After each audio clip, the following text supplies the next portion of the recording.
All the colors in the forest are so beautiful. And it's already late, I think, in the season now. Most trees have lost their leaves. And this is the view from the cabin. So I walked all the way up. End of the road, took a left turn. So our house and the village are behind the trees. And this turns into a dirt road just about maybe 200 yards further down the road, and then becomes a forest road path that you can only drive on with a special vehicle, like I don't know, a Jeep kind of thing. I just decided to start filming more of the cabin build. Some of you have been asking about showing more of the renovations. All of our renovations of the farmhouse are on hold. I have to be honest about that, because we really want to finish the tiny house, the cabin first. But Olav, my husband, he has a vlog on YouTube as well, and he shares all the details of the cabin build, like the construction, the design, all the nitty-gritty details really. And because he's revealing that in a different pace, he doesn't want me, or he prefers I don't share too much on my channel, which I fully understand. I am of course going to do the reveal when it's finished, because I have many ideas for the decoration and the interior, and I think it's going to be really wonderful. But also I am going to film, but just not share it with you until it's completely finished. So I'm just going to take these home now and see how many days they can last. As you can see on my sweater, everything's already coming off. I'll walk back home and put these in a vase.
Seen in the other video that I shared about my favorite kitchenware, vintage kitchenware items, that I really like grès sandstone. So everything that looks like this, either in this brown colors or in neutral beige, whites, gray colors. So I have made this table combining two of my favorite items in all of the French vintage items that you can find. And that's grès and this kind of terre de fer is what it's called, ironstone transferware plates. So this is what they call transferware. And the reason it's called transferware is because this is actually not painted on there. It's transferred onto the plate using like a stamp-like kind of thing that they make out of paper, and they print it on the paper first. So they put the paint on the paper, and then they push the paper onto the plate, and then it leaves the print on the plate. And this is a particular model that I like very much. It's by Saint-Amand. It's called Argenton. And I've used, as you can see, this is a kind of a hollow plate, and this is a regular plate. Now, traditionally, the dinner plates are much smaller. You'll see that when you go look for vintage items in France, that they are much smaller than the plates that you and I have nowadays, which usually I think makes it look much nicer when you have a larger plate and then a smaller plate on top of that. You don't find that easily with the more older vintage pieces. So I've put 2 of those. I have also put Saucière with a similar print, and you can see very well on this one that it's transfer wear, because you can actually see some small mistakes, some small stains that aren't supposed to be there. And I really love blues and greens. I think it makes everything look very rustic, very relaxed. It's my favorite color, and I think it goes really well with all the grès. As you can see, I've used many of these kind of pictures. There's one here to put the water in, there's one here that has some dried foliage, and then there's one here that has some faux eucalyptus leaves. These, I've shared a little about this in the video that I did on French kitchenware. You find these easily at, for example, Emmaüs, which is a charity secondhand shop, I would say, thrift store. And I think they're perfect for everything. You can clean them. Many of them that you can find are actually very clean on the inside. So just, you can't really see it, but this one's really clean. And you can use it for water, you can use it for wine, you can use it to put plants, and you can just sit it like this on your table and it just looks nice. So this is one from Berry, and Berry is an area in France, I would say the middle of France, which is also very well known for making these. And you can also find these kind of shapes, which are a little bit more out of the ordinary, I would say. Look very vintage, I believe. Go very well maybe in 70s style interiors. This one is by Salin, and it has a very special glazing. As you can see, this is a very particular type. And you could also find this kind of style, also with a pattern on it. This is Saint-Amand, smaller size, different shape, and I really think all of these are just gorgeous. So I've used a couple of pictures and I've combined them with these tumblers, also made of grès. This particular one is by Digoin, again the manufacturer I talked about in the earlier video. As you can see, it has the same glaze as the pint that I showed you that they use to drink cider and wine. And this one I thought is just so beautiful with the finish that it has. It almost has a golden shimmer to it, which I really like, especially here with the candle. I also found these. They're actually not stamped, so I wouldn't know who they are from, which manufacturer this is. And you can also find many of these, either glazed like this, or partly glazed, or roughly like messy glaze like this, which I really like. And you can also find these, many of these in white, which are really nice as well. And you may have seen I've put this glass decanter here by Luminarc, is this one. I think they're very 70s. That's just the image I have. Like, I look at them and it made me think of James Bond movies where they put whiskey in here, or brandy, whiskey or brandy, or either. I don't think we use them anymore. But I believe they are very, just because the glass adds something to all of the mixture that we have here. And of course they were used, it's not called a decanter for no reason. to put the wine in or any spirit and leave it to air a bit before drinking it. And I just think with all the shapes, and it reflects the candlelight really nicely. You could use it to serve water. Just have to be careful with how you clean the inside of this. Now, if you find it is very dirty, just use some vinegar and leave that to sit in there for a while, at least 10 minutes, and you'll see that it gets really nice and clean. I really love it. I don't know if this one's by Luminarc as well. This does not have a stamp.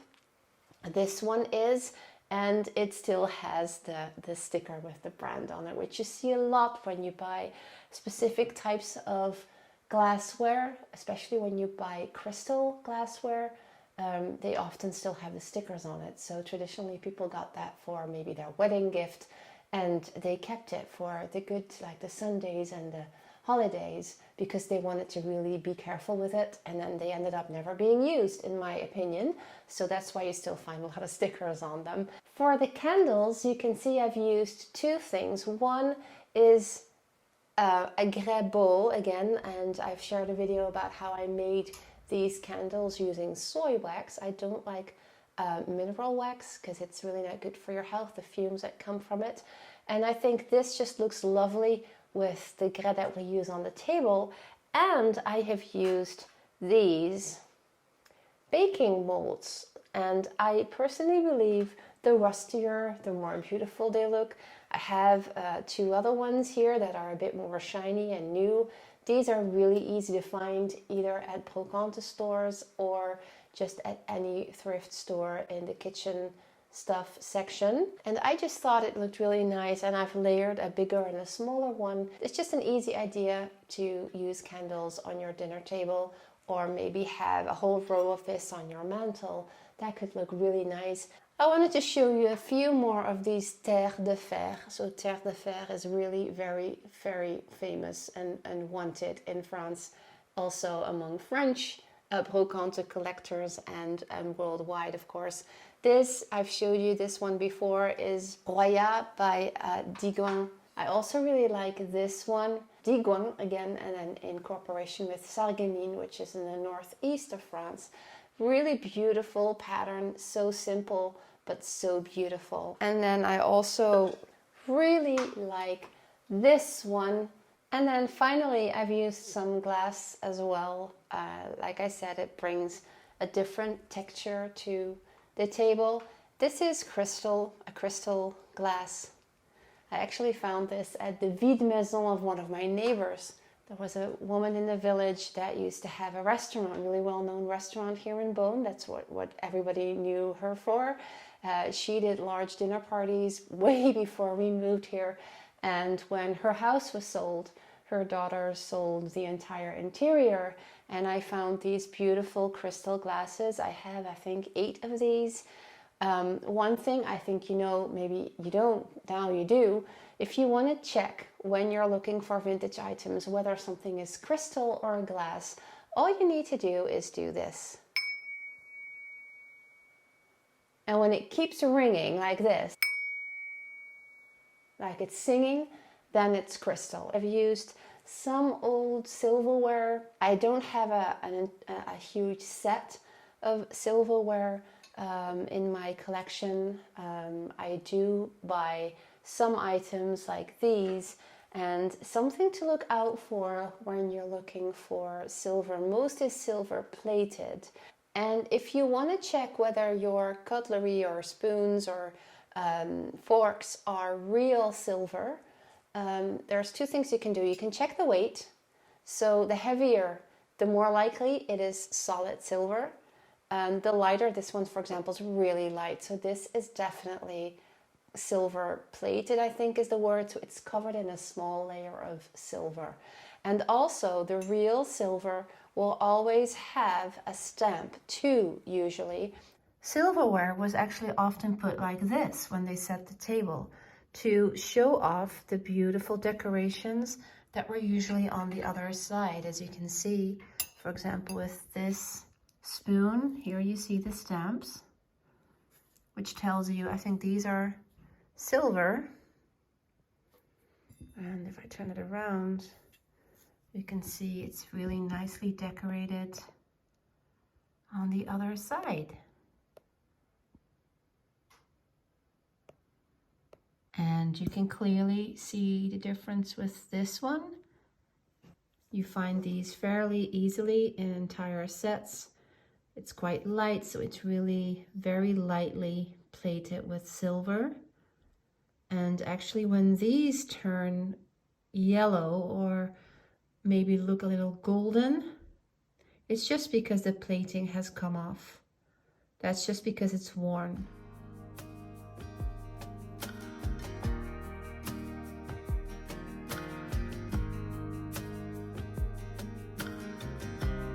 So that's all. I just thought it was nice to share with you a nice table using all kinds of French vintage items. Please let me know. I'd love to hear from you in a comment and share with me which item or which items were your favorite. And then I hope to see you next time.